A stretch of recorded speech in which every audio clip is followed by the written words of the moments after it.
नमस्कार। जो तस्वीरें आप देखने जा रहे हैं गुरुद्वारा ननकाना साहिब मतलब सिखों के सबसे श्रद्धेय और पवित्र माने जाने वाले गुरुद्वारा, जिसे गुरुद्वारा जनस्थान के नाम से भी जाना जाता है, उसकी है क्योंकि मान्यता यह है कि सिख धर्म के प्रथम गुरु नानक जी का जन्म वहीं पर हुआ था, इसलिए वो इतना पवित्र माना जाता है। और ये तस्वीर है एक उग्र आतंकी हमले की तस्वीरें।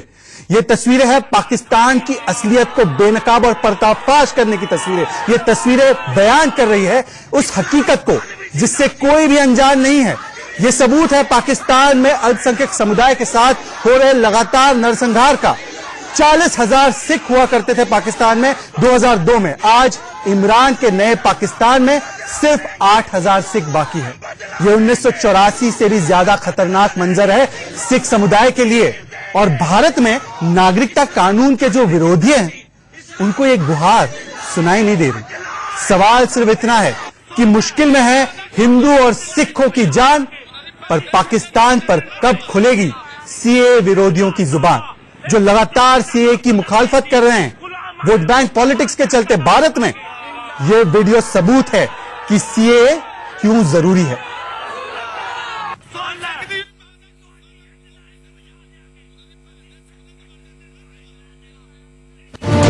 वीडियो सबूत है कि सीए क्यों जरूरी है।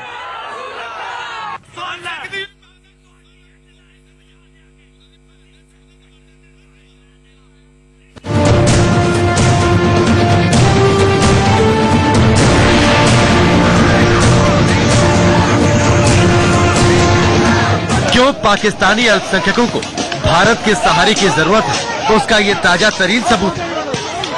सीएए का विरोध करने वालों को पाकिस्तानी अल्पसंख्यकों को ये हालत देखने की जरूरत है। नागरिकता के विरोध में हिंसा करने वालों को पाकिस्तान के अत्याचार के ये सबूत देखने की जरूरत है। नागरिकता के विरोध में हिंसा आगजनी करने वालों और उन्हें भड़काने वाले नेताओं को एक बार सोचने की जरूरत है कि आखिर पाकिस्तानी अल्पसंख्यकों के खिलाफ उनका विरोध कितना जायज है। ये पाकिस्तान में अल्पसंख्यकों के खिलाफ अत्याचार का ताजा सबूत है। जुमे की नमाज के बाद ननकाना साहिब गुरुद्वारे पर शुक्रवार को सैकड़ों लोगों की भीड़ ने पथराव किया। प्रदर्शनकारियों ने सिखों को भगाने और ननकाना साहिब का नाम बदलने की धमकी दी। सवाल यही है कि भारत में नागरिकता के खिलाफ आंदोलन करने वाले, कानून के खिलाफ आगजनी करने वाले पाकिस्तान के खिलाफ नारे कब लगाएंगे? कब पाकिस्तान के जुल्म के खिलाफ सेकुलर गैंग जुलूस निकालेगा?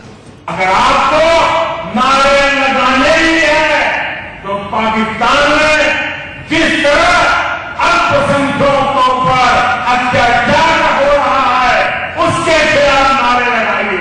अगर आपको जुलूस निकालना ही है तो पाकिस्तान के आए दलित, पीड़ित, शोषितों के समर्थन में जुलूस निकालिए। अगर आपको धरना देना ही है तो पाकिस्तान की करतूतों के खिलाफ धरना दीजिए।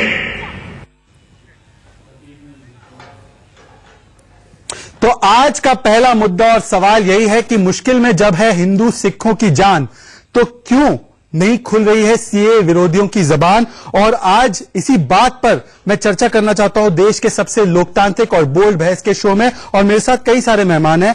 हमारा हैशटैग है तारिक एक्सपोजेस पाकिस्तान। ये हैशटैग क्यों रखा है? क्योंकि हमारे साथ पाकिस्तान की असलियत पूरी तरह से जानने वाले ऑथर, पत्रकार, जर्नलिस्ट, कॉलमनिस्ट तारिक फतेह साहब यहां पर जुड़ चुके हैं। स्वागत है आपका तारिक फतेह साहब। और तारिक फतेह साहब के साथ साथ मेरे साथ है राजनीतिक विश्लेषक निगहत अब्बास, और मेरे साथ दो इस्लामिक स्कॉलर है, शोएब जमाई साहब है और मेरे साथ हाजिक खान साहब है।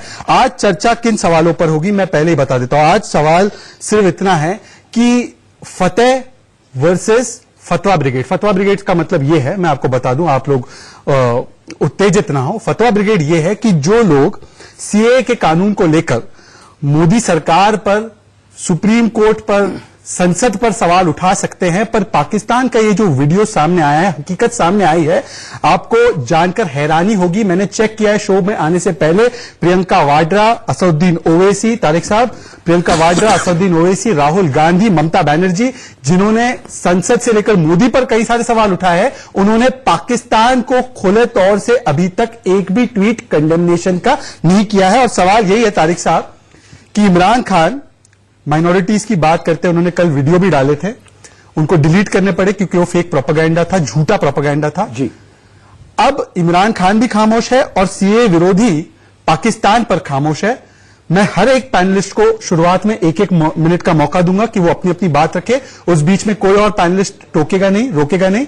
ये सुरक्षित समय होगा। तारिक फतेह साहब, आपका समय शुरू होता है अब। देखिए, इसमें पाकिस्तान में क्या होता है उस पर कोई हैरानगी किसी को नहीं होनी चाहिए। ये तो वो मुल्क बनाया है जिसे कांग्रेस ने पार्टीशन एक्सेप्ट करके, जिसके अंदर विद इन मंथ्स पूरा लाहौर शहर हिंदुओं और सिखों से साफ कर दिया गया, जहां रावलपिंडी, मुल्तान, कहां से लोगों की जमीनें लेके they were distributed to people who came from India and settled over there. हमें पाकिस्तान का इसमें कोई ना एक्सपेक्टेशन है ना। मसला सिर्फ ये है कि यहां जो बैठे लोग हैं, जो सीए को अपोज कर रहे हैं और कहते हैं कि पाकिस्तान से आए हुए हिंदू या सिख जो हैं, उनको यहां क्यों दी जा रही है फास्ट ट्रैक सिटीजनशिप। इनको चाहिए कि पाकिस्तान से आए हुए मुसलमानों की भी होनी चाहिए। और आप आज भी देख लीजिए कि पाकिस्तान एम्बेसी के बाहर जो हाई कमीशन के बाहर जो प्रोटेस्ट हो रहा है, उसके अंदर वो कोई लोग नहीं है, खासतौर पे मुस्लिम कम्युनिटी से, जो ये कहें कि पाकिस्तान के अंदर ज्यादती हो रही है। तमाम वो लोग जो आप देख लीजिएगा, वो या हिंदू हैं या सिख हैं, मोस्टली सिख प्रोटेस्टर्स हैं, जो ज्यादती हुई है वहां। और वो जो लैंग्वेज इस्तेमाल हुई है, वो पूरा आईना दिखा देती है एंटी सीए प्रोटेस्टर्स को कि असली हालात क्या हैं और किस बेदर्दी से उन लोगों को जिनका घर नहीं है, वहां रहने को नहीं है, कत्ल होने का खतरा है, उनको वो अपोज कर रहे हैं कि यहां हिंदुस्तान में पनाह मिले। अगर इनको हिंदुस्तान में पनाह नहीं मिलेगी तो पता नहीं कहां, ऑस्ट्रेलिया में या इटली में जाके तो नहीं रहेंगे। और हैरानी की बात यह कि बावजूद इसके कि कानून आ गया, लिखा हुआ आ गया, छपा हुआ आ गया, हर जबान में आ गया, लेकिन फिर भी उसको पढ़ने के बावजूद जो लोग शुरू में सीए को अपोज कर रहे थे, वो आज भी कर रहे हैं उसको पढ़ने के बाद।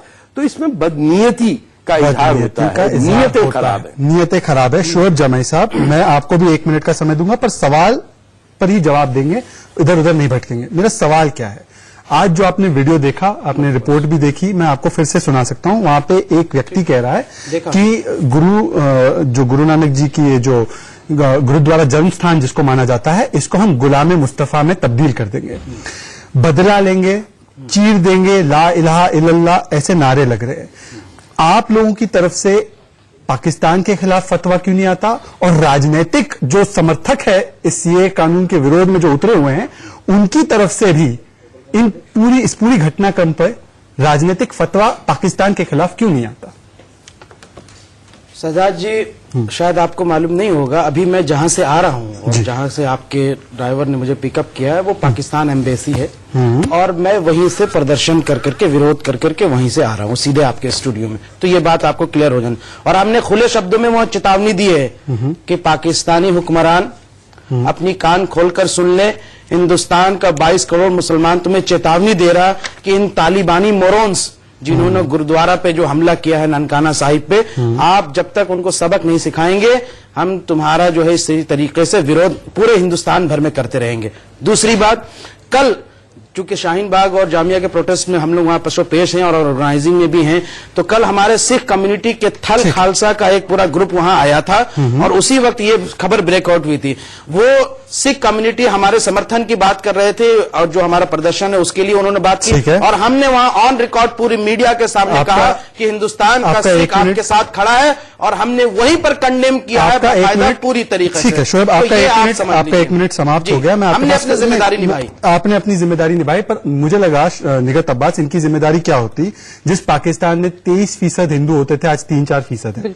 40,000 सिख होते थे, आज 8,000 है। मुझे लगा शोएब जाकर वहां पे ये प्रदर्शन करके आए होंगे कि पहले हम सीए के विरोध में थे, पर आज हम सीए चाहते हैं, इन लोगों को हम शरण देंगे हमारे देश में, हम इनको अपना भाई मानते हैं। मुझे लगा ये प्रदर्शन करके आएंगे। बिल्कुल सही बात कही शहजाद आपने। पाकिस्तानियों की बात तो हम क्या करें, क्योंकि वो तो इस लायक ही नहीं कि उनकी बात करी जाए, लेकिन रह रहे हिंदुस्तान में कुछ लोग जो सीए का अपने राजनीतिक पद के लिए इस्तेमाल कर रहे हैं और उसका विरोध कर रहे हैं, ये तमाचा है उन लोगों के मुंह पर। कहां आज अवार्ड वापसी गए, कहां आज वो प्लकार्ड पार्टी जो खड़े हो जाते थे, आज उनमें से किसी का ना कोई ट्वीट आया ना कोई बयान आया। ये कोई पहली बार नहीं है जो पाकिस्तान ने ये किया। क्या हम भूल जाते हैं जो क्रिश्चियंस बेटियां हैं वहां पर, सिख जो बेटियां, किस तरह वो बीजिंग को तस्करी करते ताकि चाइना उन्हें भीख दे सके। और वही नहीं, यहां तो मुसलमानों के साथ भी वो लोग बुरा करते हैं। भूल गए आतिफ मियां को किस प्रकार से इमरान खान ने पद संभालते ही उसको मंत्रालय से निकाल दिया था क्योंकि वो अहमदिया है। तो ये सारी प्रताड़ना उनके साथ हो रही है। और अभी जब आंखों देखा हाल किस तरह की गलीच हरकत पाकिस्तान ने करी,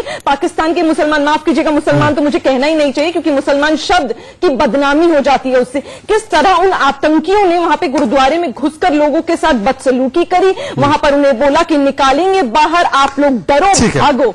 तो ये सब तो यहां पर बैठे हुए लोग को प्लकार्ड लेना चाहिए कि पाकिस्तान मुर्दाबाद हो और मुर्दाबाद रहेगा।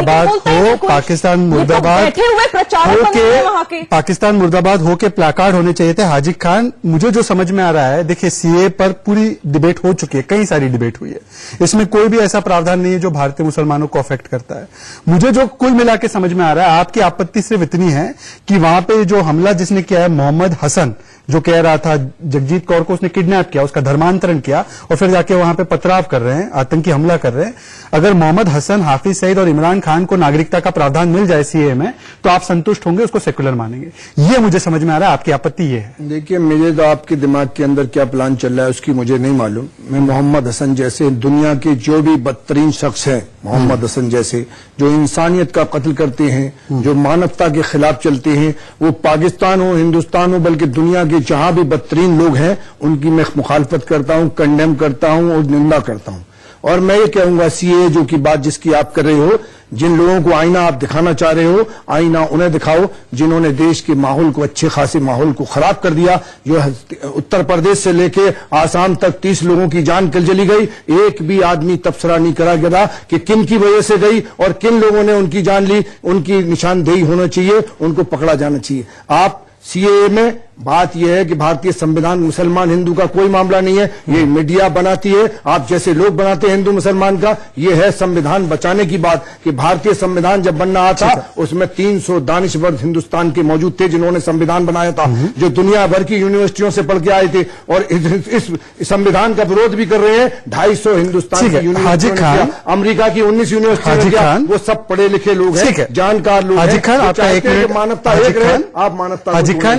हाजी खान कह रहे कि एक सेकंड मैं आ रहा हूं आपके पास, तारिक फतेह साहब के पास में जाना। तो तारिक फतेह साहब, इनका आर्गुमेंट है हम संविधान बचाने की लड़ाई लड़ रहे हैं, संविधान बचाना है, हिंदू राष्ट्र होने से बचाना है, तो ला इलाहा इल्लल्लाह से इट इन द बैरिकेड, ला इलाहा इल्लल्लाह, हमारा तेरा रिश्ता क्या, ला इलाहा इल्लल्लाह के नारे, ये तो इस्लामीकरण हो गया। मैं आपको कई सारे पोस्टर दिखा करता हूं। एक सेकंड ना, हाजी खान अभी डिसिप्लिन रखते हैं। तारिक फतेह साहब जी, इस मूवमेंट का इस्लामीकरण करके पीएफआई को इधर से उधर से समर्थन देकर और पीएफआई के 25 लोग अरेस्ट हुए हैं, ये संविधान बचाओ है या ये शरिया लागू कराओ? देखें, सवाल ये उठता है कि ये किसने मूवमेंट चलाई जिसमें 30 लोग मर गए। तो आपके सामने दिल्ली में जामिया मिल्लिया इस्लामी से शुरू हुआ, वहां आप बताइए कि एक ऐसी यूनिवर्सिटी जिसमें 50% मुसलमानों की सीटें रिजर्व हैं, जिसके एम्बलम में अल्लाह अकबर लिखा हुआ है, वो कह रहे हैं कि हमें सेक्युलरिज्म चाहिए और हम हर उस कानून को अपोज करेंगे जिसके अंदर रिलीजियस डिस्क्रिमिनेशन तो आप खुद कर रहे हैं। जब एक यूनिवर्सिटी को दिल्ली के अंदर और वहां से आप निकाल रहे हैं, नारा लगा रहे हैं हिंदुओं से लेंगे आजादी, देखिए हिंदुओं से लेंगे आजादी, पाकिस्तान जिंदाबाद, पाकिस्तान के झंडे चल रहे हैं केरल के अंदर, हिंदू, हाँ, ये तमाम बातें छुपी ढकी नहीं है, ये पहले भी नजर आता था, अब भी नजर आता है कि कहां कौन सी क्रिकेट टीम के जीतने के ऊपर कौन पटाखे बजाता है। ये चीजें क्लियर, और जब तक ईमानदारी से सवाल क्या है कि जय श्री राम के नारों से तो आपको आपत्ति होती है ना? यहाँ पे भारत माता की जय भी कुछ लोगों को कम्युनल लगता है, कहते हैं कि मेरी जबान यहाँ पे गर्दन पे छुरी भी रख दोगे तो मैं नहीं बोलूंगा। जब ऐसे नारे लगते हैं, जब खिलाफत 2.0 के स्लोगन लिखे जाते हैं दीवार पर, जब ये कहा जाता है हिंदुत्व की कब्र खुदेगी, एएमयू में कहा गया है, मैं समझ ठीक है गया, ना? मैं अब जवाब मेरा देता सिर्फ हूं। इतना नहीं, फोकस है, मेरा फोकस ये है कि मैं आप आपके जैसे फोकस पे आ रहा लोग हूं। यूपी पुलिस पर जितने सवाल उठाते हैं, आप पीएफआई और ऐसे इस्लामीकरण आपको करने भी वाले उठाना लोगों पे चाहिए सवाल था। क्यों नहीं यूपी उठाए? पुलिस पे आपको भी सवाल उठाना मैंने चाहिए। उठाया है। आपको लगता है इंडिया न्यूज़ उठाया है? को लेकर आपको 10 वीडियो दिखाया, 50 लोगों लोगों की की मौत हुई है। एक एक करके आप में से एक बोलेगा। हाजी खान, एक- शोएब को बोलने देते हैं, उसके बाद हम आपके पास जी। तेरा मेरा रिश्ता क्या, संविधान का रिश्ता है, ये बात तो आप समझ लीजिए। हम समाजवाद के जरिए से इस लड़ाई को लड़ रहे हैं लोकतांत्रिक तरीके तो ला इलाहा से। इल्लल्लाह। अगर कोई नहीं सुनिए, अगर उनको शीरोज बता रहे हैं, जहां पे नारा शीरोज लगा बताया जा रहा है, है। जहां पे नारा लगा है, मैं खुद कह रहा हूं कि आप उन पे कार्रवाई कीजिए। ये हमारे लड़ाई का तरीका नहीं है। दूसरी बात, तारिक फतेह साहब जो आजादी की बात करें कि भाई हिंदुओं से आजादी, इनको शायद इनको भी पता है, क्योंकि तारिक फतेह साहब खुद एक कॉमरेड रहे हैं, वामपंथ से जुड़े रहे हैं। इनको पता नहीं है कि जो आजादी का जो नारा लगता है पूरे जेएनयू में, वो बेरोजगारी से आजादी है, जुल्म से आजादी है, हिंदुओं से आजादी नारा उनको सब वो पता है। नारा लगा रहे हैं हिंदुओं उनको पे सब आजादी। पता नहीं सर। और ये है वीडियो तारिक मेरे फतेह पास। साहब, आप तो खुद एक लेफ्टिस्ट रहे हैं, आप लेफ्टिस्ट रहे। मैं नहीं, देखिए तारिक फतेह साहब की मैं देखिए, यहाँ से नहीं नारे को कुछ डिनाई आपको मत करें, क्रिटिसाइज झूठ कर रहा हूँ, मत- लेकिन तारिक टीवी फतेह पे साहब, झूठ मत बोले। तारिक फतेह साहब, टीवी आप पे एक झूठ मत इंटेलेक्चुअल बोले। हैं, आप इंटेलेक्चुअल मैं हैं। कोई intellectual नहीं, सुनिए, मैं आप सीधी बात कर कंडेम रहा हूं। दोनों तरफ के रिलीजियस फैनेटिक्स को कीजिए। मैं कह रहा हूँ कि fanatic इस्लाम कौन के सा? नाम पे रिलीजियस किसने मुझे कहा है? कंडेम हम करते हैं, लेकिन कौन सा religious fanatic मुझे हिंदुत्व रोक के रहा है नाम पर नमाज जो पढ़ने रिलीजियस से? फैनेटिक्स है, उनका भी आप कंडेम कौन रोक- तो आपको कौन कोई एजेंडा है? religious- आपने कौन कभी आज तक सिख- कंडेम किया कि मॉब लिंचिंग में इतने लोग मारे एक सेकंड, गए, एक सेकंड। जय श्री राम का नारा लेकर के लोगों को अरे मारा क्यों, गया? आपकी जुबान आपने बोलना कभी चाहिए कंडेम नहीं, नहीं आपने- किया? आपने बताइए, कभी आप आज तक मॉब कंडेम नहीं लिंचिंग किया? बताइए। एक सेकंड, एक सेकंड, दूसरी शोएब, बात, शोएब, शोएब, शोएब, ये शोएब। फैज अहमद अगर फैज आप के कह साथी रहे हैं, रहे। एक सेकंड, हाँ, नहीं, फैज अहमद फैज के साथी रहे हैं तारिक फतेह साहब। मैंने इनका ट्विटर भी देखा, मैं उनकी तारीफ भी करता हूं उस बारे में। देखिए कैसा मानसिकता हो गया कि फैज अहमद फैज, नहीं, आप पहले बताइए तारिक फतेह साहब ने क्या बोला उस पर? मुस्लिम नहीं, उस पर क्या बोला वो बताइए ना। उन्होंने आप क्यों बताइए? हम देखेंगे लिखा, उसको लोग कह रहे हैं कि हिंदुओं के खिलाफ कमाल की मानसिकता। ठीक है, क्या तारिक तारिक फतेह को फतेह साहब। ऐसी मानसिकता के खिलाफ एक कटाक्ष सेकंड, नहीं एक करना सेकंड, चाहिए? एक सेकंड। हमारी सवाल फैज अहमद फैज, नहीं, नहीं, आप पहले बताइए तारिक फतेह साहब ने क्या बोला उस पर? मुस्लिम नहीं, उस पर क्या बोला वो बताइए ना। उन्होंने आप क्यों बताइए? हम देखेंगे लिखा, उसको लोग कह रहे हैं कि हिंदुओं के खिलाफ कमाल की मानसिकता। ठीक है, क्या तारिक तारिक फतेह को फतेह साहब। ऐसी मानसिकता के खिलाफ एक कटाक्ष सेकंड, नहीं एक करना सेकंड, चाहिए? एक सेकंड। हमारी सवाल पूछिए आप, तारिक फतेह साहब, आप हमारी बताइए। आपत्ति हमें ठीक है, कैसी है? एक सेकंड, कि अगर आप- आप एक्सट्रीमिज्म के खिलाफ हैं तो आपको मिस्टर दोनों पहलू शोएब सामने जामा, रखना है। प्लीज तारिक फतेह साहब, आपको मैं क्लैरिफाई करने का मौका भी देता हूं, पर आगे बढ़े उससे पहले मैं बता दूं, मेरे प्रोड्यूसर को मैं कहूंगा वो एफ वर्ड वाला ओम के साथ जो सिंबल चला था, वो वाले शॉट्स लेकर आए, वो दिखाएंगे हम शोएब जामाई को कि किस तरीके से ओम का क्या लेना देना था इस पूरे मूवमेंट में। ये एफ ओम लिखकर उसको नाजी साइन में बताया गया था, पर आप अपनी राय रखिए। देखिए, फैज साहब के बारे में इतनी ज्यादती हुई है फैज साहब के साथ कि उन्हें एक एंटी हिंदू शो किया गया। वो शख्स के अंदर ये जरा भी जरासीम नहीं थे कम्युनलिज्म के, लेकिन शरारत उनकी है जिन्होंने फैज साहब की वो नज़म जो एक इस्लामी सोसाइटी के अंदर एक डिक्टेटर के खिलाफ है, उसको इस्तेमाल किया इंडिया के अंदर। तो क्या डिक्टेटरशिप नहीं चल रहा है? अरे डिक्टेटर बताइए, जियाउल हक और मोदी को इक्वेट कर दिया। नहीं, डिक्टेटरशिप आप सच में कह रहे हैं कि भारत वो पाकिस्तान एक विगत- एंटी एस्टेब्लिशमेंट। अरे नहीं, क्या बात तारिक करें साहब, आपके वो साथी थे, ना आप भुट्टो जानते के हैं साथ उनको। थे वो। आप खुद कॉमरेड रहे, एक आप सेकंड, जानते हैं। तो मैं एंटी एस्टेब्लिशमेंट हमेशा भाई, लेफ्ट की तो पॉलिसी कहाँ एंटी मोदी- एस्टेब्लिशमेंट रही मोदी है। को आप जियाउल हक आज से compare नहीं, कर रहे हैं। आज अगर एस्टेब्लिशमेंट जुल्म और ये ज्यादती पे आ रही establishment नहीं है, है। आपने देखा नहीं इंडिया में क्या हुआ? establishment आपने नहीं है। देखा नहीं आसाम में क्या हुआ? एक मिनट, आप सब शोएब, देखें, शोएब, एंटी शोएब, एस्टेब्लिशमेंट का शोएब, नारा जो है शोएब, आईआईटी के छात्रों ने लगाया। शोएब, आपको तो जनरल समर्थन जियाउल हक करना के चाहिए तुम था। काबिल Sure. में। आप जब पाकिस्तान और इंडिया को कंपेयर करते हैं ना तारिक फतेह साहब, देखिए भारत में सुप्रीम मैं कोर्ट का नहीं करता विश्वास हूं, है। वो एक जाहिल मिनट, शोएब लोग सुन हैं लीजिए, जो सवाल पाकिस्तान सुन इंडिया लीजिए, को compare सवाल करते सुनिए। हाजिद खान, भारत में सुप्रीम कोर्ट भी है, भारत में संसद भी काम कर रही है, संसद ने इसको पारित किया, फिर आप सुप्रीम कोर्ट गए, सीए पे हमें आपत्ति है, सीए पे स्टे नहीं लगाया। मैं आपसे इतना पूछना चाहता हूं हाजिद, आप इनकी तरह ये बात पे यकीन रखते हैं कि भारत पाकिस्तान की तरह बन चुका है, डिक्टेटरशिप है, जियाउल हक है मोदी? आप ये मानते हैं कि शोएब की बातों से आप इत्तेफाक रखते हैं? देखिए, शोएब साहब कह रहे हैं, वो अपनी जगह अपनी बात उनसे आप नहीं मानते ना देंगे। इसको? मैं ये कहना Condemn चाहता करते हूं इसको? कि पाकिस्तान Condemn के करते अंदर हैं? जुल्म हो या भारत में ये जुल्म हो या दुनिया के अंदर फलस्तीन में जुल्म हो या अमेरिका में किसी का कत्ल हो, कातिल बनकर जिंदा रहना इतना अच्छा, तो चाइना में जो आसान जुल्म नहीं। हो रहा है उसके खिलाफ वहां पे प्रदर्शन चाइना कब किया? चाइना भी उसमें नहीं किया ना आपके लोगों ने? चाइना भी हम उसको वामपंथियों ने एक भी प्लेकार्ड फ्लैट चाइना नहीं करे, हम करेंगे। छोड़िए, आपकी जिम्मेदारी नहीं है बलूचिस्तान में जो हो रहा है। मैं कहूंगा कि कातिल बनकर जिंदा अरे रहना तो बलूचिस्तान नहीं। में एक और दिन बांग्लादेश में तेरा खंजर डूबा होगा और बांध तोड़ के मुल्क सुन लेते फतेह साहब एक सेकंड हाजिक साहब एक सेकंड गलत है। एक सेकंड फतेह साहब आप कुछ कह रहे थे बलूचिस्तान के मैं बारे कह में। रहा हूं बलूचिस्तान में जेनोसाइड हो रहा है मुसलमानों का। किसी एक हिंदुस्तानी मुस्लिम लीडर को बताइए जिसने बलूचिस्तान के इशू पे स्टेटमेंट इशू किया हो। नंबर 2, पहले चले जाइए तो बंगाल में 30 लाख मुसलमानों को पाकिस्तान फौज ने मारा। मैं 1969 टू 1972 का दौर देता हूं। मुझे एक स्टेटमेंट उसी पे इंदिरा आप बात नहीं करें, मेरी बात सुने। एक मुस्लिम हमने कराया, हमारे मुल्क ने कराया। आप क्या उसमें आप गलत सबक पढ़ा रहे हैं। उत्तेजित होने की जरूरत नहीं है, आपके वक्त में आप बोलेंगे ना। निगत पेशेंटली बैठिए प्लीज। देखिए, एक स्टेटमेंट किसी इंडियन मुस्लिम लीडर का नहीं है on the record from 1969 to 1972 जिसमें उन्होंने बांग्लादेश की जंग आजादी और मुक्ति वाहिनी का साथ दिया हो। यहां तक कि फखरुद्दीन अली अहमद ने कहा कि ये पाकिस्तान का इंटरनल मैटर है, इसमें इंदिरा गांधी साहिबा मत पढ़िए। All the Indian Muslims are supporting the Pakistan side in the Bangladesh war. ये रिकॉर्ड पे है, ये 1971 की बात है। 30 लाख मर गए मुसलमानी के साथ हमारी फौज लोग लग रहे थे। अब मुस्लिम लीडर बताइए, अगर इंदिरा गांधी उसमें अरे मुस्लिम लीडर बताइए, 2 टुकड़े नहीं होते। एक बताइए जिम्मेदार है, उन्होंने कराया पाकिस्तान लीडर नफरत जब पिटी मुजीबुर रहमान और भुट्टो के बीच में जब नफरत पैदा कराई आप जैसे लोगों ने पाकिस्तान के 2 टुकड़े हुए और वही नफरत आप हमारे भारत में डालना चाहते हो। हम उसे कंडेम करते हैं। पथराव कर रहे थे, मुसलमानों का कोई मुसलमान लीडर नहीं रहा है। उसमें मुजीबुर रहमान और भुट्टो की लड़ाई थी, आपकी न मेरी थी। और जो हमारी सेकुलरिज्म है, जो भुट्टो की बारी थी। 1 मिनट, 78 साल में मुसलमानों का कोई अपना मुसलमान लीडर नहीं रहा। हमने हमेशा सेकुलर नेताओं को, जो ब्राह्मण थे, उनको अपना नेता माना। इससे बड़ा मुसलमान अपने सेकुलरिज्म का क्या सबूत है? मैं कह रहा हूं आपसे, बंगाल में क्यों नहीं बोले फिलिस्तीन? अरे भाई, कांग्रेस के साथ मुसलमान खड़े थे। आप तभी तो बताइए, कांग्रेस नाम ने बंगाल नाम किया है, को हम करते हैं। और कैसे चाहोगे भाई? एक नाम बताइए, हम क्या करें? आप यहाँ से क्या करना चाहते हो? देश को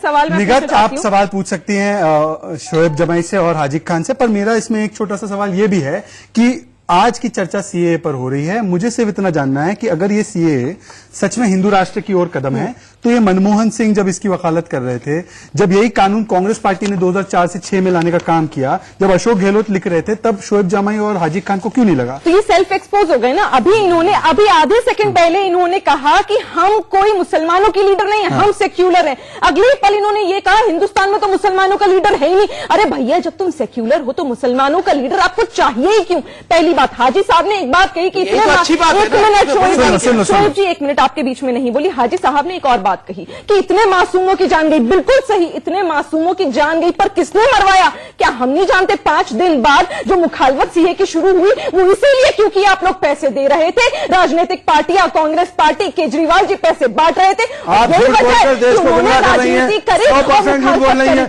किसी पार्टी के करने से नहीं हुआ।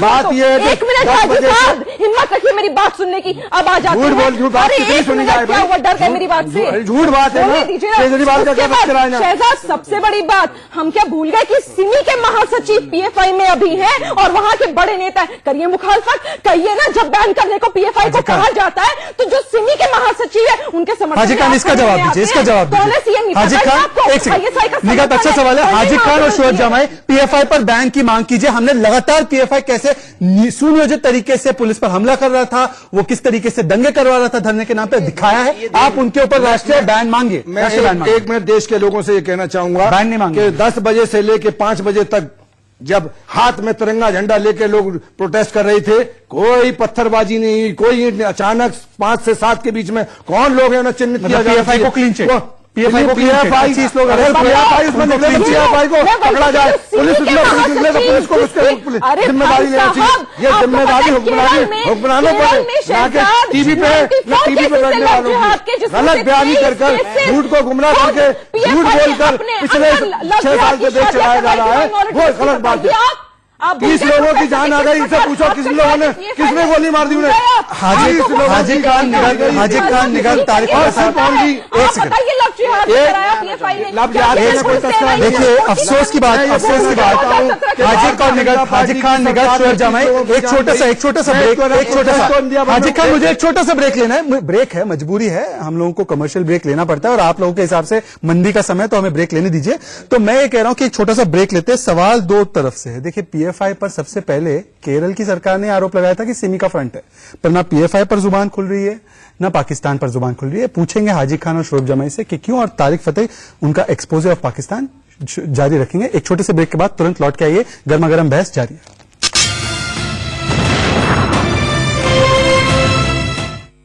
जब भी लोन की जरूरत हो ना, हम लगातार हैशटैग हमारा चल रहा है तारिक एक्सपोजेस पाक, और तारिक फतेह साहब मैं आप ही से पूछना चाहता हूं, पाकिस्तान में जो अल्पसंख्यकों की हालत है वो इस वीडियो से बयान होते जा रही है। इससे पहले भी महक केसवानी का केस, दानिश कनेरिया का केस।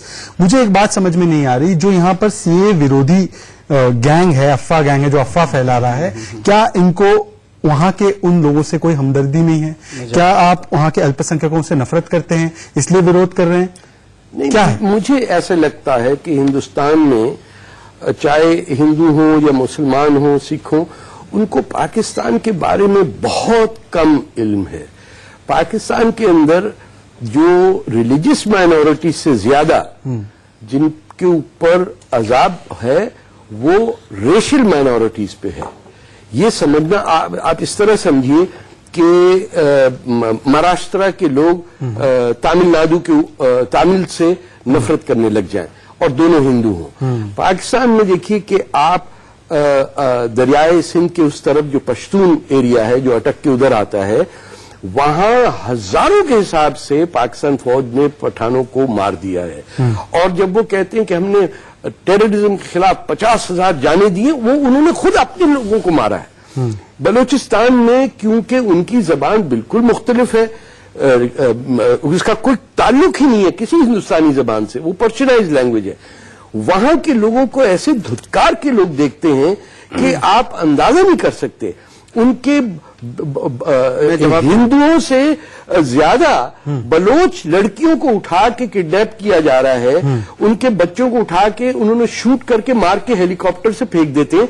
उसका जिक्र ना इंडियन प्रेस में आता है और ना पाकिस्तानी प्रेस में आता है। आ रहा हूं। तो ये, इसको जब तक आप वसी तौर पे नहीं देखेंगे, पाकिस्तान का जो शैतानी कैरेक्टर है वो सामने नहीं आएगा। और जब तक ये सवाल ये खत्म नहीं होगा, बिलीव मी, मैं जवाब दे, हिंदुस्तान भी ब्लीड करेगा, अफगानिस्तान भी और ईरान में भी। शोएब जमाई, मेरा सवाल सिर्फ इतना है कि पाकिस्तान जिस तरीके से अपनी शैतानियत, हैवानियत दिखा रहा है, वहां से कुछ लोग अपनी जान बचाकर, आबरू बचाकर यहां पर आए। 2014 से पहले जो आए उनको सिर्फ नागरिकता प्रदान की जा रही है, किसी की नागरिकता ना ली जा रही है ना किसी को मना किया जा रहा है। आपको पता है ये कानून आने के बाद पाकिस्तानी मुसलमानों को भी नागरिकता मिली, उसके विजुअल्स भी मैं बता सकता हूं, आपको नाम भी बता सकता हूं।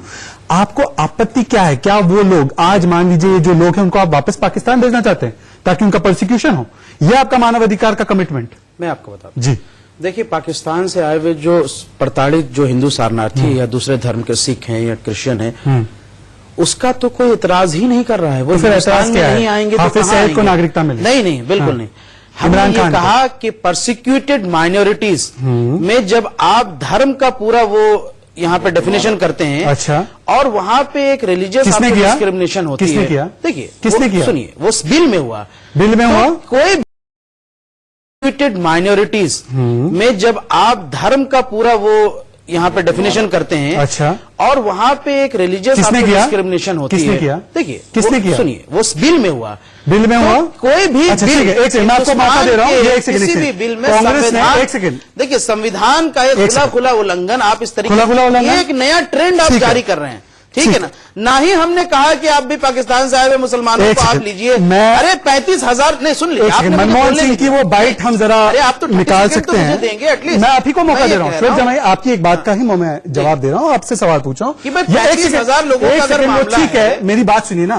कांग्रेस ने जब यही हूबहू बिल लाने का काम किया 2004 से 7 में, हम मनमोहन सिंह की बाइट निकाल रहे 2003 की, अशोक गहलोत ने पत्र लिखा था चिदम्बरम साहब को, उन्होंने कहा था कि ये हिंदू और सिख की सिर्फ पाकिस्तान से उनको दी जानी जानी चाहिए नागरिकता। और मेरे पास यहाँ पे मिनिस्ट्री ऑफ होम अफेयर्स की कंसल्टेटिव कमेटी की रिपोर्ट है, जिसमें अध्यक्ष थे प्रणब मुखर्जी, जिसमें कांग्रेस के लोगों ने यह वकालत की। सुनिए, Indian citizenship should be granted, एक सेकेंड, बांग्लादेशी और पाकिस्तानी माइनॉरिटीज को दी जानी चाहिए। और ये प्रकाश करात ने भी वकालत की। तो आप मुझे बताइए कि वो भी हिंदू राष्ट्र चाह रहे थे, वो भी इसी कदम पे चल रहे थे जो सांप्रदायिक है, पर आप वहां पे तभी नहीं एहतजाज करना भूल गए। आपको बात समझ में आनी चाहिए कि देखिए मोदी से उस प्रॉब्लम वक्त नहीं, बिल्कुल नहीं, मोदी जी से प्रॉब्लम है। क्यों होगी? वो हमारे देश के प्रधानमंत्री। तो यही कानून था तब? ठीक है ना? नहीं, कानून नहीं था सर, वो गुजरात और राजस्थान तक तो सीमित आप थी कह रहे हो बात। कि राज्य हो जाए, एनआरसी, आप कह रहे हो कि राज्य हो जब जाए, आप हिंदू एनआरसी राज्य, को, पर राष्ट्र आप होने सुन में नहीं दिक्कत रहे, है। जब आप एनआरसी को सीए से, अरे एनआरसी को सीए से प्रधानमंत्री और हमेशा प्रॉब्लम होगी। अरे भाई, जब आउटरीच प्रोग्राम नहीं, आपने देखा नहीं शायद, आप पढ़ के नहीं आए।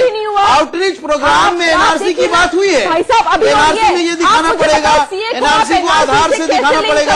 ये भी आपने रिसेंट देख रही है। और अगर कर रहे हो आप तो अभी कानून आप मंत्री का मुझे रिसेंट आप आउटरीच मुझे प्रोग्राम बताओ, एक देख लीजिए, फंडामेंटल राइट जो आपका छीना जिसमें गया उन्हें हो, आप मुखालफत कर रहे हो क्योंकि आपको लग रहा है कि मुसलमानों को सिर्फ प्रॉब्लम होगी। मैं कह रहा हूँ हिंदुस्तान के हिंदुओं को सबसे ज्यादा प्रॉब्लम होगी।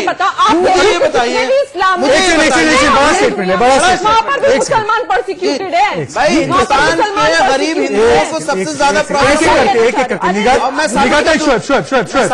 एक सेकंड, हम आगे बढ़े उससे पहले तारिक फतेह साहब, निगत, हाजिक और शोएब जमाई, चारों से मैं एक सवाल लेना चाहता हूं। एक एक शब्द में मुझे जवाब दीजिए।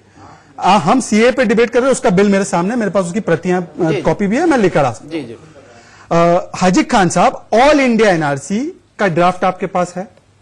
जी है, ऑल इंडिया एनआरसी का ड्राफ्ट है? नहीं है, देखा है? नेट पे है, मैंने नेट पे देखा है। आप मुझे निकाल के दे सकते हैं तुरंत ऑल इंडिया एनआरसी का? उसमें क्योंकि प्रधानमंत्री मोदी के पास भी नहीं है। ऑल इंडिया एनआरसी का ड्राफ्ट प्रधानमंत्री के पास नहीं है, क्योंकि कैबिनेट में चर्चा नहीं हुई। अभी मैं कह रहा हूँ ड्राफ्ट आया नहीं है, उस पर आएगा। तो आया नहीं है ड्राफ्ट, शोएब जमाई, ड्राफ्ट नहीं आया।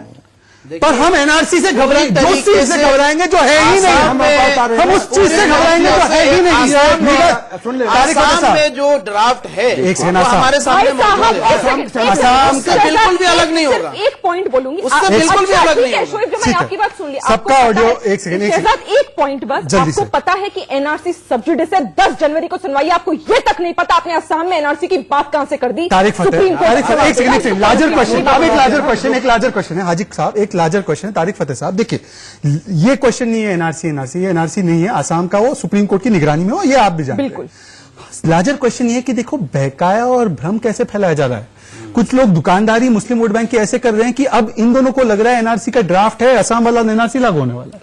कितना मिस इन्फॉर्मेशन। मैं एक और इन्फॉर्मेशन दूं तो एनआरसी का तो नहीं है ड्राफ्ट कहीं की, जस्ट फॉर द इन्फॉर्मेशन, दोनों बांग्लादेश और पाकिस्तान में अब से 30-40 साल पहले नादरा जो था पाकिस्तान के अंदर, इट वाज एस्टैब्लिश्ड। हर पाकिस्तानी के पास सिटीजनशिप कार्ड है, जो पैदा होता है, जो मरता है, एवरीथिंग इज देयर। पाकिस्तान में एनआरसी है? हाँ, बांग्लादेश में है, चीन में है, श्रीलंका में है, दुनिया के हर देश में है, सिवाय क्यों उसकी जरूरत होती प्लानिंग। भाई हमारे पास भी आधार कार्ड है, हमारे पास आधार सुन लो, आधार इज नॉट सिटीजनशिप का। सिटीजनशिप भाई वोटर आई कार्ड क्यों नहीं? 125 करोड़ अच्छा, एक बात हो जाने दीजिए, उसके बाद मैं आपके पास आ रहा हूं। हाजिक साहब, मैं आपके पास आ रहा हूँ। आपने अपना पॉइंट बोली, सरकार को आप उनको बोल लेने दीजिए, उसके बाद आते हैं, निगत भी है, कोई जवाब नहीं। ऐसे मत कीजिए, हम लोग की डिबेट इतनी अच्छी चल रही है। हाजिक खान साहब, शोएब जमाई साहब, निगत अब्बास, नहीं, एक सेकंड, हम सब बारी बारी से। तारिक फतेह साहब, आप अपना पॉइंट।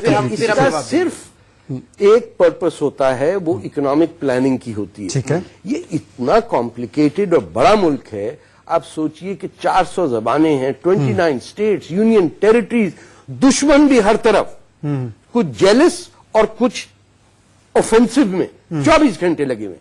आप अगर हाउस प्लानिंग करेंगे और आपके पास लिस्ट नहीं है कि पॉपुलेशन क्या है, सिर्फ अंदाजे पे चलेंगे, आधार कार्ड की बात कर ली, वोटर कार्ड की बात ली, nothing replaces the citizenship card जो हर अमेरिकन के पास, हर ब्रिटेन के पास, हर रूसी के पास, हर चीनी के पास। मैं आ रहा हूँ। सवाल ले लीजिए, मेरी बोलने की आजादी। हाँ ठीक है, वो आप लीजिए ना, आप अपने समय में बोलिए। पर देखिए तारिक साहब, इस डिबेट के दौरान क्या हुआ है, हम शुरू किए सीए पर जी, हमने अभी गोल पोस्ट बदल के अब आगे हम लोग एनआरसी आ रहा है, इसलिए हमें डर लग रहा है। हाजिक खान साहब, पहले आप दोनों ये कह दीजिए कि हमें सीए से डर नहीं है, हमें एनआरसी से डर है, जो एनआरसी है ही नहीं, जिस पर प्रधानमंत्री ने दिल्ली में रामलीला में खड़े होकर कह दिया कि उसका कोई चर्चा अभी तक नहीं हुआ है। आप पहले कह दीजिए सीए से कोई आपत्ति क्या कह रहे हैं, दोनों के बातों में तजाद है, दोनों अंतर कर रहे हैं। तो प्रधानमंत्री कुछ कहते हैं, होम मिनिस्टर जी कुछ कहते हैं। मैं प्रधानमंत्री की बात मान लो, 1600 करोड़ रुपए जो खर्च हुए एनआरसी पे, वो वेस्टेज गए कि नहीं? अच्छा, देश के 130 अब आप एनआरसी बात ये सीए इसलिए लाया गया कि 19,70,000 लोग ठीक है, तारिक साहब, आपका उसमें क्विक 15 लाख इंटरवेंशन। जो है हिंदू आ गए, इसलिए उसे सीए करके पाकिस्तान बात ये है कि पाकिस्तान अमेरिका एनआरसी में- करे, एक मिनट बात सुनिए, अमेरिका पर इंडिया ना में करे। अमेरिका में, इंग्लैंड में, फ्रांस में, दुनिया में किसी मजहब के नाम पर ये कि इस मजहब को एनआरसी में कौन से मजहब के नाम पे हो रहा है? एनआरसी हो भी नहीं रहा। आप एक तरफ कह रहे हो कि सुन लो, आपने पॉइंट रेज किया। होम मिनिस्टर देख के कह रहे हैं, ठीक है, आपने पॉइंट रेज किया। तारिक साहब का सुन लीजिए ना, निगत और शोएब को भी बोलना है, प्लीज। तारिक साहब बोलिए। या तो इसका इकोनॉमिक कॉस्ट की बात करें, दैट्स परफेक्टली कि 16 करोड़ होने चाहिए थे, 1 करोड़ खर्च होना चाहिए था, और अगर 16 करोड़ जाए हुए 1600 या 16,000 करोड़, मैं कह रहा हूं one is an economic question जिसके ऊपर आप एफिशिएंसी पे जिसने ये पैसे जाया किए उसको आप चार्ज करें, उस ब्यूरोक्रेट को। Either it's an economic issue और it is a political issue. ये ऐसे नहीं हो सकता कि आप उसकी पॉलिटिकल साइंस की और उस सोच की नुक्ताचीनी करें और एडमिशन। अगर वो सिर्फ तारिक साहब, एक सेकंड हाजिक खान मेरी बात सुनिए, मुझे मॉडरेट करने दीजिए। शोएब जामई को भी मुझे इन्वॉल्व करने दीजिए, और निगत को भी। शोएब और निगत, इस पॉइंट पे हम लोग आते हैं। देखिए, मुझे कोई आपत्ति नहीं कि आने वाले दिनों में अगर एनआरसी, ऑल इंडिया एनआरसी का ड्राफ्ट आता है, उस पर हम एक और ऐसी डिबेट करेंगे, उस पर आप जो इकोनॉमिक प्रॉब्लम, ये प्रॉब्लम, वो प्रॉब्लम सब लाइए। मेरा आज सवाल सिंपल है, पाकिस्तान पर क्यों नहीं बोल रहे जो सीए पे बोल रहे हैं, और पीएफआई की हिंसा पर, उसके पूरे मूवमेंट को इस्लामीकरण करने पर, पीएफआई पर बैन के बारे में क्यों नहीं बोल रहे निगत? शोएब जामे को मैं इतना मौका दे रहा हूं, क्यों नहीं बोल रहे? निगत आप बोलेंगे, मैं बताता हूं। निगत को बोलने दीजिए, फिर जवाब दीजिए। इसलिए नहीं बोल रहे। अब देखो, ये लोग खुद ही ना अपनी बात अपने ही आप बता देते। जिसने ये पूरी डिबेट देखी, हाजिक खान जी ने शुरू में क्या बोला था कि जो सीए का मुद्दा है वो हिंदू मुसलमान नहीं है, ये तो आर्टिकल 14 का वायलेशन है। एक मिनट हाजिक साहब, उसके बाद अभी आप रिवाइंड करके इन्हें सुनवा दीजिएगा। अभी अरे आपने तो एक धर्म को बाहर ही रख दिया, यही दिक्कत है। होम मिनिस्टर ये तो है चेहरा। होम मिनिस्टर ने, एक मिनट हाजिक साहब, आपके बीच में नहीं मैं बोलती हूँ। हाजिक साहब, आपके बीच में मैं नहीं बोलती हूँ। उसके बाद होम मिनिस्टर ने खुद ये बात, इतनी बड़ी बात नेशनल टेलीविजन पर आकर उन्होंने बोली कि हो सकता है मुझसे ही समझाने में कोई दिक्कत हो गई, क्योंकि एनआरसी का सीए से कोई लेना देना नहीं है। आप मासूमों को, आप लोग डरा रहे हैं, राजनीति आप कर रहे हैं, आप उसे मान लीजिए। क्या ये मुसलमानों के नाम पर ऐसे आउट ऑफ टर्न का मत करिए हाजिक जी, फिर मैं चुप हो जाता, लोग इसके विरोधी हैं, फिर मत बुलाइए, उनको चुप कराइए आप, मैं नहीं बोल सकता। 80% विरोधी है, तो 130 लाख आपके आए। शोएब जामई 80% लोगों को क्या? अच्छा, आप एक सेकंड। शोएब जामई, निगत अब्बास, मैं शाहीन बाग गया, शोएब जामई, जहां पर ज्यादातर मूवमेंट हो रहा है, ठीक है ना, हमारा कालिंदी कुंज का भी रास्ता बंद किया है, रोज ट्रैफिक जाम होता है वहां पे शीरो। एक सेकंड सुनो ना, रोज तारिक फतेह बहुत घूमते हैं, जरूर हमारी शोएब जामई, आपकी कमेंट्री नहीं चाहिए मुझे। वहां पे शीरो और शीरो की दादियां बैठी है, वो कह रही है हम कागज नहीं दिखाएंगे। कागज दिखाने कौन बोल रहा है? सीए में एनआरसी आया नहीं है, एनपीआर में कागज दिखाना नहीं है, घर आके आपका जो भी है वो पूछ के चले जाएंगे। कागज नहीं दिखाना है, ये पर आप लोगों ने मतलब जो मुस्लिम भय की दुकानदारी करते हैं उन्होंने बिठा दिया है, कागज नहीं दिखाना है, कागज नहीं दिखाना। कागज कौन मांग रहा है आपसे? सुनिए पहले, मैंने मांगा कागज, मैं बता रहा हूं ना। सड़क क्या आपने नहीं देख, तारिक फतेह साहब देखिए, अभी हमारी बारी है। कागज कहां दिखाना है आपको सीए में? क्या कानून मंत्री ने प्रेस कॉन्फ्रेंस करके ये नहीं बोला कि भाई एनपीआर का डेटा एनआरसी में इस्तेमाल होगा? एक मिनट, ये बात सुनिए, ये बात तो गलत है। दीजिए निगत, उनको बोलने दीजिए। तारिक फतेह पे सवाल उठा, हमारा भी अधिकार है। दूसरा, हमने शुरू से ये कहा कि भाई एनआरसी से मुसलमानों को तो कम प्रॉब्लम होगी, गरीब हिंदुओं को ज्यादा होगी। ये बड़ा तो तेरा मेरा रिश्ता क्या, ला इलाहा इल्लल्लाह क्यों कर रहे हैं ये गरीब? ये बड़ा स्टेटमेंट है, और मैं इसको साबित करता हूं कि देखिए, अगर किसी गरीब हिंदू का नाम एनआरसी में नहीं आता है, क्योंकि एनआरसी होने जा रहा है, सुनिए नहीं आता है, तो वो हिंदुस्तानी होने के बावजूद कैसे साबित कर पाएंगे कि वो पाकिस्तान देश या अफगानिस्तान से? क्योंकि ये बिल तो उनके लिए है, वहां सबसे ज्यादा प्रॉब्लम होंगी। ये मैं नहीं कह रहा हूं, तमाम दलित और जो आदिवासी नेता है उस बात को। मेरे भाई मेरा दूसरा सवाल, नहीं, अभी एक सवाल का जवाब। मेरे भाई शोएब इतने सेक्युलर है कि उनको यहाँ के हिंदुओं की चिंता है, पर वहाँ पे Of हिंदू course है। सिख मारे जा रहे हैं, उनकी तस्वीरें आ रही है, अरे मैं उनको नहीं लेंगे पाकिस्तान CA में मुर्दाबाद के नारे लगा के आया हूँ अरे सर, सीए का प्रावधान चाहिए उनको। पाकिस्तान मुर्दाबाद के नारे लगा के आया हूँ। कल हमारे अरे सिख नारे भाई- से नहीं होगा ना, कल उनको हमारे सीए का सिख प्रावधान। भाई हमारे आंदोलन में आए, उन्होंने ये बात कही। ठीक है, मैं आपके पास आ रहा हूँ, लेकिन वो तो कह रहे थे तारीख ये पाकिस्तान मुर्दाबाद का नारा लगाना है बड़ा, it is like an artificial entity, जो बुर्का है जो पहना दिया जाए उसमें बचत हो जाती है। अब ये सोचिए कि आपके सामने जो एविडेंस है, इट क्लियरली शोज कि किसी का किसी चीज से जोड़ नहीं है। ठीक है, अगर आप सुन लीजिए, go to the barricade on the barricade, ये फ्रेंच नहीं, मेरा सवाल तारिक साहब this is not fair, this is not fair. Shoaib आप शोएब अख्तर की तरह बनिए, शोएब अख्तर की तरह बनिए, तारिक फतेह साहब, शोएब जामाई, मैंने तारिक आपको मौका साहब दिया, मैं आपको मौका पाकिस्तान दूंगा, जाकर प्लीज के- शोएब का फेडर डाउन करेंगे, तारिक फतेह साहब बोलेंगे। मैं आपको मैंने पहले ही बोला था, एक एक के बीच में कोई नहीं बोलेगा। देखिए पाकिस्तान जाना चाहिए नहीं आपको। सर, वो आप छोड़ दीजिए ना, आप छोड़ दीजिए ना, आप कौन होते हैं किसी को पाकिस्तान भेजने के लिए? हाँ। बोले जी। जो शरारत इसमें नजर आती है वो नारों में एविडेंस है इसका। जब आप फ्रेंच रेवोल्यूशन के ऑन द बैरिकेड्स ला इलाहा इल्लल्लाह कहेंगे तो आमतौर पे लोगों को पता नहीं चलेगा कि कौन है, लेकिन कुछ हमारे जैसे लोगों को थोड़ा पता है फ्रेंच रेवोल्यूशन का और उसकी सिंबलिज्म क्या थी, तो हमें ये पता चल जाता है कि पीछे से ये नारे, ये जो शरिया बॉल्शविक्स घूम रहे हैं पूरे, यानी कम्युनिस्ट पार्टी और जमात इस्लामी का जो गठजोड़ है, जो ईरान में है, सऊदी अरेबिया, हर जगह पूरे वेस्ट में है आजकल, हर कम्युनिस्ट और इस्लामिस्टों का हाँ? गठजोड़। और क्या, और कम्युनिस्ट तो नास्तिक होते हैं। सुन लो भाई, सुन लो, अरे फिर भाई काउंटर नहीं करो, आप अगर जब बोले नहीं उसको पता, बोलने की सुन लो। अगर भाई यार नहीं पता तो चुप करो, पढ़ लो कहीं जाके, मैंने मना किया आपको पढ़ने से। सर पूरा शरिया है। तो कम्युनिस्ट तो आप भी थे ना? अरे बता रहे हैं, बता तभी रहे तो हैं, बता रहे उनको हैं, हकीकत पता है। तभी तो बता रहे हैं। अच्छा, तो क्या फिर जमात सिर्फ- इस्लामी में आप रहे होंगे? और क्या? ये नहीं, ऐसा नहीं। जमात इस्लामी में रहे आप? देखा आ गया ना मस्जिद वाली, तो फिर जमात इस्लामी वालों ने तो 30 लाख ऐसा है, बांग्लादेशियों को मारा था। जाने दो यार। शोएब आप फिर उन्होंने तो 30 लाख बांग्लादेशियों को मारा था। मैं तो अब आपका एक सवाल हो गया, आप ही के अब लोग जवाब, थे, जवाब। आप ही के लॉजिकल लोग बात थे, कर रहा हूं ना। बिहारी और फेडर डाउन यूपी वाले कीजिए, जिन्होंने मारा, सिर्फ तारीख गया। की आवाज, सिर्फ हंस तारीख गया। ढाका में अब भी बैठे हुए है ना, बच गया। Shoaib will not be on screen. Communist आप थे, तारिक फतेह, जमात इस्लामी नहीं, से मैं- आपका मुझे रिलेशन था। अफसोस के साथ 30 शोएब लाख की आवाज बांग्लादेशियों को डाउन मारने करनी वाले में पड़ेगी। शामिल था। सिर्फ तारिक फतेह बोलेंगे अगले 1 मिनट के लिए, फिर शोएब के पास चलेंगे। बोलिए तारिक फतेह साहब। देखिए आपको इंडिकेशन मिल जाती है कि इसके पीछे कौन है। Whenever you are using a slogan जिसके अंदर बैरिकेड्स का जिक्र आए और ला इलाहा इल्लल्लाह आ गया, यू नो एग्जैक्टली मुसलमानों को कौन यूज कर रहा है अपने एजेंडा के लिए। बेचारा वो जो मुसलमान नारा लगा रहा है उसे खामखा पता है कि फ्रेंच रेवोल्यूशन का ये स्लोगन था, उसे तो नहीं, पीछे जो अर्बन नक्सल लगा हुआ है उसके, जो जेएनयू से आया हुआ है, वो उसे कह रहा है कि हम सीपीआईएम से तो बात बन नहीं रही, अब हम क्या करें, मुसलमानों को यूज करें। ये मुसलमानों को पहले कांग्रेस ने यूज किया, उसके बाद मुस्लिम लीग ने यूज किया, उसके बाद किस किस ने, जमीयत उलमा हिंद ने इस्तेमाल किया, दियोबंदियों ने इस्तेमाल किया, तालिबान बना दिया अपनी सोच से।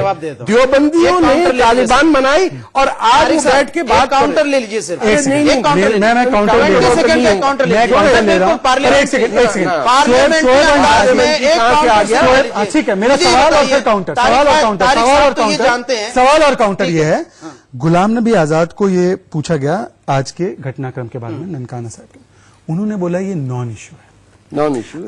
आप एक जिम्मेदार व्यक्ति, इस पूरे विरोध को आप लोग पुश कर रहे हैं, आपको नहीं लगता कि ऐसा बयान, राहुल गांधी का ट्वीट आया 24 घंटे बाद, उसमें पाकिस्तान का एक लफ्ज नहीं, आपको नहीं लगता कि इस तरीके से जब होता है तो आप एक तरीके से बता रहे कि आपका एजेंडा सांप्रदायिक है, क्या मैं और कांग्रेस आप का पाकिस्तान प्रवक्ता और हूं क्या? पीएफआई नहीं, नहीं, मैं कांग्रेस का आप पर प्रवक्ता इनके मूवमेंट में तो शरीक है ना, शहजाद भाई, आपके कंधे आप को ही तो वो इस्तेमाल करके गोली नहीं, चला आप तो खुद कांग्रेस आप में रहे हैं। गलत कर रहे हैं। शहजाद पूनावाला खुद कांग्रेस और में मैं रहे उनकी हैं। हकीकतें जान गया, इसलिए तो मैं बाहर आ गया, पर आप कांग्रेस कब में आप जानेंगे? रहे हैं, तो आपको जवाब देना चाहिए। मैं तो हाँ। कांग्रेस का प्रवक्ता नहीं हूँ। सर, नहीं, लेकिन आपने आपकी मेरा सवाल नहीं होने कांग्रेस की हम दिया। पर थोप रहे हो एक मुसलमानों पर। मिनट, मैं 20 सेकंड लेकर अपनी बात खत्म कर हकीकतें जान गया, इसलिए तो मैं बाहर आ गया, पर आप कांग्रेस कब में आप जानेंगे? रहे हैं, तो आपको जवाब देना चाहिए। मैं तो कांग्रेस का प्रवक्ता नहीं हूँ। सर, नहीं, लेकिन आपने आपकी मेरा सवाल नहीं होने कांग्रेस की दिया। हम पर एक थोप मिनट, रहे हो एक मुसलमानों पर। मिनट, मैं 20 सेकंड लेकर अपनी बात खत्म कर दूंगा, फिर आप मत बोलने दीजिएगा। मेरा सिर्फ इतना कहना है कि तारिक फतेह साहब ठीक है, सारी चीजों को कंडेम कर रहे हैं, अफगान नक्सलिज्म और ये सारी, मेरा ही कहना है आप कि क्यों नहीं क्या- कर रहे हैं? नहीं, मैं PFI को condemn किया। मैं कंडेम किया। Condemn मैंने किया। बोलो condemn किया। PFI पे ban क्या लगे। मैं गाली दूं?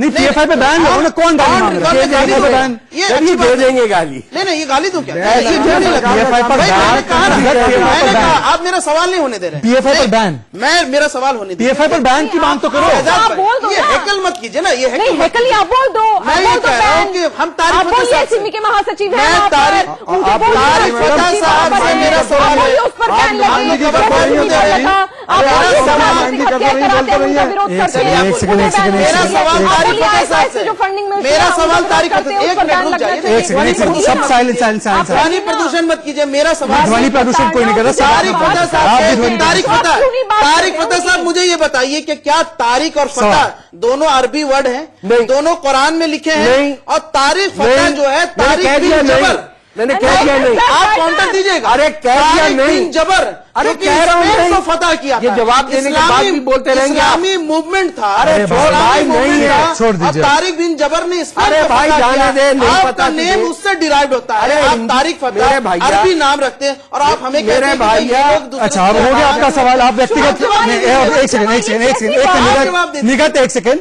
मैं यहाँ पे इस्लामी एक शब्द सेकंड, रखते हैं तारिक फतेह। एक और सेकंड, जवाब हमसे एक चाहते सेकंड, हैं। एक अरे सेकंड। मैं यहाँ पे किसी तारिक बिन के, जबर मैं यहाँ पे से एक आपका सेकंड, derivation। आप मुझे बोलेंगे शहजाद पूनावाला, शहजाद जो 9/11 कुछ एक बॉम्बर था 7/7 का, उसके नाम पे मेरा नाम है। ये सब बेतुके में पर्सनल डिबेट करने नहीं है। तारिक फतेह मेरा सवाल क्या है? मेरा Let me सवाल educate him for once. हाँ। इनकी जहालत का मैं जिम्मेदार नहीं हूं।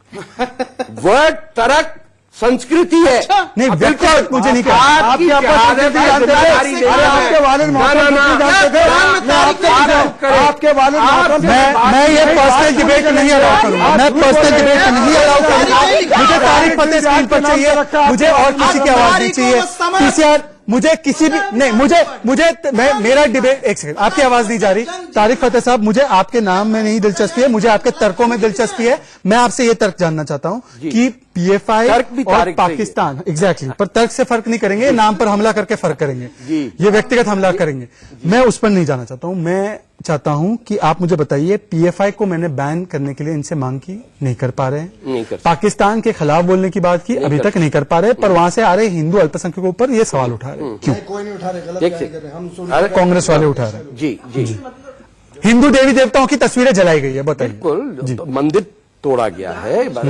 देखिए, सारा मसला ये है कि इनके जहन में गजवा हिंद जो बिठाया गया पिछले 400-500 साल से आगे, क्या मतलब है? यार ऑटो चलाते हो क्या है? गजवा हिंद का प्लान बताइए आप। सब्जी बेच रहे क्या है हैं? गजवा हिंद? प्लीज सुन लीजिए, सुन लीजिए। अच्छा, सुन लीजिए ना, फिर जवाब दीजिए। आज आप सुन लीजिए। हाँ, बताता हूँ भाई हमें तो नहीं मालूम। आप तो यहाँ से पता तो आपको बचपन से यहाँ से इस्लाम पढ़ते आए, हमें तो नहीं ये मालूम। गजबा है। भाई, आपके हिंदुस्तान में जहालत मत कराइए का, गजबा। आपकी हमें जहालत का मैं जिम्मेदार नहीं हूँ। गजवा हिंद पाकिस्तान में प्रचलित है हिंदुस्तान में।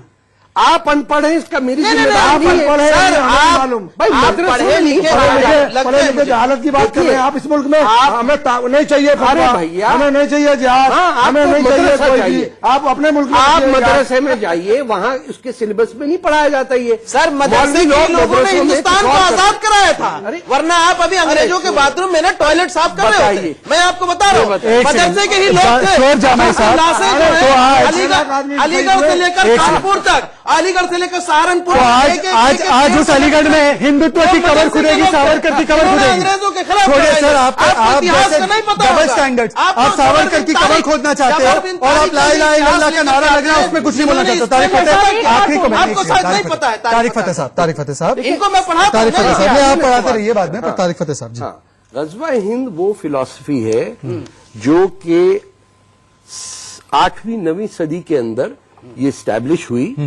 कि 2 लश्कर उठेंगे, एक यरूशलेम से यूरोप की तरफ जाएगा जो ईसाइयों को तबाह करेगा, दूसरा लश्कर हिंदुस्तान में हिंदुओं को मुसलमान करेगा और हर हिंदू टेंपल को जब तक डिस्ट्रॉय नहीं करेगा उस वक्त तक यौम कयामत नहीं आएगी।